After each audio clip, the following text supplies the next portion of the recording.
যদিও বা বর্তমান প্রেক্ষাপটে একজন মুসলিম ভালো থাকতে পারে না। বর্তমান প্রেক্ষাপট এতই খারাপ, কিয়ামতের আলামতগুলো এমনভাবে প্রকাশ হয়েছে এখন যে একজন ইমানদার মুসলিমের পক্ষে নিশ্চিন্তে থাকা আর ভালো থাকাটা খুব কষ্টকর।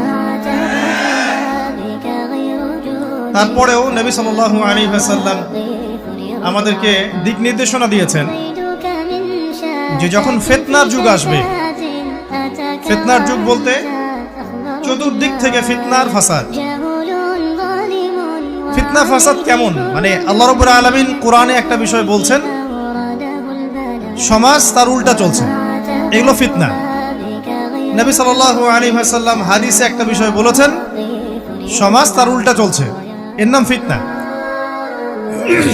পরিবারে ফিতনা, ধর্মের মধ্যে ফিতনা, সমাজে ফিতনা, অর্থনীতিতে ফিতনা, এখন সংস্কৃতির মধ্যেও ফিতনা। তো এই ফিতনাময় পরিবেশে নবী সাল্লাল্লাহু আলাইহি ওয়াসাল্লাম বলেছেন, কেউ যদি ঈমান এবং আমলের উপরে, মানে নবী সাল্লাল্লাহু আলাইহি ওয়াসাল্লামের আদর্শের উপরে সবর করতে পারে, টিকে থাকতে পারে, তার জন্য 50 জন শহীদ সাহাবীর নেকি হবে ইনশাআল্লাহ। ফিতনাময় পরিবেশে যদি সবর করা যায়, হকের উপর অটল থাকার চেষ্টা করা যায়, ইনশাআল্লাহ আপনি 50 জন শহীদ সাহাবীর নেকি পাবেন ইনশাআল্লাহ।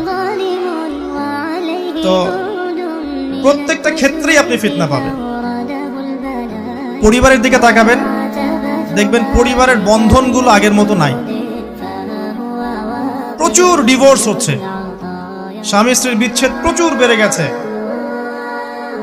তারপরে সন্তান সন্ততি আমাদের পরিবারে যারা আছে, দেখবেন এরা বেশিরভাগই দুনিয়াদার হয়ে গেছে, দিনের খুব একটা ফিকির নাই। বেশিরভাগ পরিবারের সদস্য দেখবেন নামাজ কালামের এখন ধার ধারছে না। ম্যাক্সিমাম পরিবার থেকে আস্তে আস্তে পর্দাটা কিন্তু শিথিল হয়ে যাচ্ছে।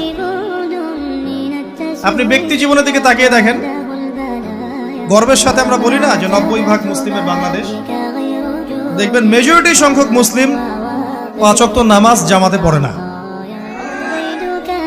বেশিরভাগ মুসলিম দেখবেন আল কোরআন বিশুদ্ধ করে তেলাওয়াতও করতে পারে না। তো এরপরেও আমরা দাবি করি যে আমরা প্রকৃত মুসলিম।